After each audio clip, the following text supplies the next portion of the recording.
तो दोस्तों चलिए आप सभी का एक बार फिर हम स्वागत करते हैं और अभिनंदन करते हैं आपके अपने YouTube channel Aryan institute Allahabad में। दोस्तों जैसा कि बोर्ड पर आप देख पा रहे हैं, आप सभी के बीच में अगर देखा जाए तो लगातार चैनल के माध्यम से जितने भी साथी सेकंड और फोर्थ सेमेस्टर के जुड़े हुए हैं उन सभी के लगातार कमेंट आते हैं कि भैया हम लोगों का एग्जाम्स कब होगा। बिल्कुल बेहतर तरीके से आप थंबनेल पर देख सकते हैं, आपके बीच में जो मंथ लिखा गया है जनवरी और फरवरी का, इस मंथ में एग्जाम को लेकर तमाम तरह की सूचनाएं आपके बीच में आ रही। कोई कह रहा है आपका एग्जाम जनवरी में होगा, कोई कह रहा है आपका एग्जाम फरवरी में होगा। तो इसमें सच्चाई क्या है, क्या जनवरी में होगा या फरवरी में होगा या आपका एग्जाम मार्च में चला जाएगा, है ना। कुछ लोग तो अब मार्च की संभावनाएं भी जाहिर करने लगे हैं कि भैया आपका एग्जाम मार्च में भी हो सकता है। सच्चाई क्या है इस वीडियो में आप लास्ट तक बने रहिएगा, देख सकते हैं और बेहतर तरीके से आप देख सकते हैं। आप अपने जो है परीक्षा फॉर्म को लेकर पूछ रहे हैं, और एक बड़ी चीज यार ये है कि फर्स्ट एंड थर्ड सेमेस्टर का जो स्क्रूटनी का रिजल्ट है हमारा कब तक आएगा। तो फाइनली हम इन सभी मुद्दों पर चर्चा करेंगे। मैं निवेदन आप सभी से करना चाहूंगा कि प्लीज अगर चैनल पर पहली बार विजिट किए हैं तो चैनल को सब्सक्राइब जरूर करेंगे। देखिएगा, आप लगातार आपके पास तमाम तरह की सोशल मीडिया के साधन हैं। आप कभी कभी गूगल भी करते हैं, आप यूट्यूब पर भी सर्च करते हैं। भाई एक चीज ध्यान रखिएगा, अगर आप चाहे सेकेंड सेमेस्टर के प्रशिक्षु हैं या फोर्थ सेमेस्टर के प्रशिक्षु हैं, मैं आप सभी से सिर्फ एक बात कहूंगा, आपकी परीक्षाएं चाहे जब करवाए पीएनपी, है ना, आपकी तैयारी उस कदर होनी चाहिए कि हमारी परीक्षाएं अगर एक महीने बाद मीन्स आपकी परीक्षा अगर जनवरी में करवाई जाए तो आप जनवरी को लेकर अपने टारगेट को रखें कि हमारी परीक्षा अगर जनवरी में भी होती हैं तब भी हम परीक्षा को सकुशल जो है पास करेंगे, फरवरी में होती है तब भी हम पास करेंगे, है ना। लेकिन एक चीज ध्यान दीजिएगा, चलिए ठीक है इन चीजों को आप दरकिनार करिए, है ना। मैं आपको बताना चाहूंगा पहली चीज तो यह है कि आप परीक्षा फॉर्म को लेकर जो लोग पूछ रहे हैं कि भैया परीक्षा फॉर्म हमारा कब तक भरा जाएगा, अभी तक ये बताया जा रहा था कि दिसंबर के लास्ट तक, ठीक है, दिसंबर के लास्ट तक आपके एग्जाम्स फॉर्म जो है वो भरे जाएंगे सेकेंड एंड फोर्थ सेमेस्टर के। लेकिन अगर हम आपको एक चीज बताएं, भाई चलिए हम मानते हैं आपका एग्जाम फॉर्म्स जो है थर्ड जो है या सेकेंड और फोर्थ का जो भरा जाएगा वो दिसंबर बताया जा रहा था, बिल्कुल कहीं ना कहीं इसमें सच्चाई थी।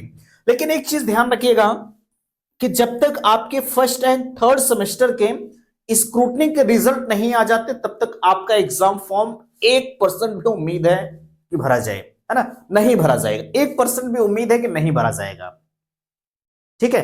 मेरा सेंस ये है कि अगर भैया जब तक आपका स्क्रूटनी का फॉर्म नहीं आएगा तब तक आप कौन सी कंडीशंस में आप फॉर्म को अप्लाई करेंगे, है ना। आप इस चीज को मानकर चलिएगा कि आपका स्क्रूटनी का जो रिजल्ट है वो दिसंबर के लास्ट तक अगर आ जाए तो बेहतर है। वैसे पॉसिबिलिटी जो जताई जा रही है, जो सूत्रों के अकॉर्डिंग से पता चला है कि दिसंबर के लास्ट तक रिजल्ट आने की संभावनाएं अभी जाहिर की जा रही है, अन्यथा की स्थिति में लोग जो बता रहे हैं वो 15 जनवरी के आसपास में जो है आपकी स्क्रूटनी के रिजल्ट को बता रहे हैं। चलिए ठीक है, हम मानते हैं अगर 15 जनवरी तक हमारा स्क्रूटनी का रिजल्ट आता है तो ऐसे केसेस में, और एक चीज ध्यान रखिएगा भाई, आपका स्क्रूटनी का रिजल्ट थोड़ा सा विलंब होगा क्योंकि इन्हें पता है कि अगर हम स्क्रूटनी का रिजल्ट दे देंगे तो प्रशिक्षु परीक्षा फॉर्म सेकंड और फोर्थ सेमेस्टर की डिमांड करने लगेंगे कि भैया अब हमारे परीक्षा फॉर्म को भरा जाए। और इस समय आपको पता है महाकुंभ का बिल्कुल माहौल चल रहा है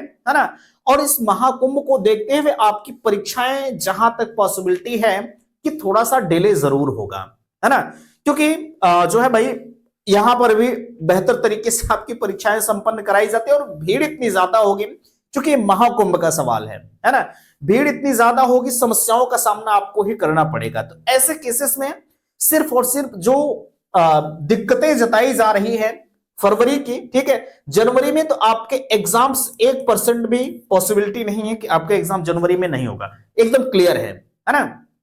और एग्जाम आपका फरवरी के लास्ट तक होने के, अभी इस पर मैं 100% दावा नहीं करूंगा, ठीक है, आपका फरवरी में हो जाएगा, ठीक है। लेकिन आपसे मैं बताना चाहूंगा आप 25 फरवरी तक, ठीक है, 25 फरवरी तक आप टारगेट करिएगा कि आपके एग्जाम्स हो सकते हैं, है ना। आप अपनी तैयारी को 25 फरवरी मानकर चलेगा कि हमारा एग्जाम 25 फरवरी से शुरू होगा, है ना। लेकिन आपके एग्जाम्स मार्च में भी जा सकते हैं। मैं फरवरी का जिक्र इसलिए कर रहा हूं क्योंकि हो सकता है कि आपका एग्जाम्स भाई, अगर स्क्रूटनी का रिजल्ट आप जल्द में आ जाए तो परीक्षा फॉर्म जल्द भरा जाएगा, और परीक्षा फॉर्म भरने के लगभग 1 महीने बाद आपकी परीक्षाएं कराई जाती हैं, है ना। तो इसीलिए मैं आपसे बार बार कह रहा हूं भैया, है ना, कि आप कम से कम, अभी तक तो हम जो है फरवरी का सेकंड वीक मानकर चल रहे थे, लेकिन सेकंड वीक में संभव नहीं है ना। तो आप 25 फरवरी, ठीक है, 25 फरवरी आप टारगेट कर लीजिए कि हमारी परीक्षाएं 25 फरवरी से संपन्न कराई जाएंगे, और आपके एग्जाम फॉर्म जो है कम से कम जो है, जब आपका स्क्रूटनी का रिजल्ट आएगा उसके 1 हफ्ते 10 दिन बाद ही आपका जो है परीक्षा फॉर्म भराया जाएगा, और परीक्षा फॉर्म भराए जाने से लगभग 1 महीने बाद आपके एग्जाम्स कराए जाते हैं, है ना। तो इस वीडियो में उपस्थित होने का सिर्फ एक ही मकसद था। आप जनवरी को कंफ्यूज हो रहे थे, हमारा एग्जाम जनवरी में, कोई कह रहा है जनवरी में होगा, कोई कह रहा है फरवरी में होगा, है ना। तो इन सारी चीजों को आप छोड़कर आप 25 फरवरी मानकर अपनी तैयारी को जारी रखिए, क्योंकि 25 फरवरी के बाद कभी भी आपके एग्जाम कराए जा सकते हैं। एग्जाम आपका मार्च में भी हो सकता है ना, और 25 फरवरी में भी, या 25 फरवरी के बाद भी हो सकता है ना। तो जो भी होगा मैं आपको चैनल पर बताऊंगा, है ना। हालांकि उम्मीद करते हैं कि यह वीडियो आप सभी को पसंद आया होगा, आपके तमाम डाउट्स को मैंने क्लियर किया है ना। भाई एक चीज मैं कहना चाहूंगा, अगर आप 4th सेमेस्टर में हैं तो आप अपनी तैयारी को इस कदर करिएगा कि आपका 4th सेमेस्टर में कम से कम बैक ना लगे। बाकी अगर सेकंड वाले हैं तो सेकंड वालों का अगर बैक लग भी जाता है तो उनके लिए समस्याएं नहीं होंगी, क्योंकि वो तो अपने बैक को क्लियर कर लेंगे अपना फाइनल होते होते। लेकिन अगर 4th सेमेस्टर में आपका बैक लग जाता है तो आप काफी दिनों के लिए लटक जाएंगे। तो ऐसे केसेस को मद्देनजर देखते हुए आप अपनी तैयारी को बेहतर तरीके से करिएगा, है ना। तो इस वीडियो में यहीं तक। वीडियो को लाइक कीजिएगा, शेयर कीजिएगा, और चैनल पर पहली बार विजिट किए हैं तो चैनल को सब्सक्राइब कीजिएगा। वीडियो समाप्त करते, थैंक्स, धन्यवाद।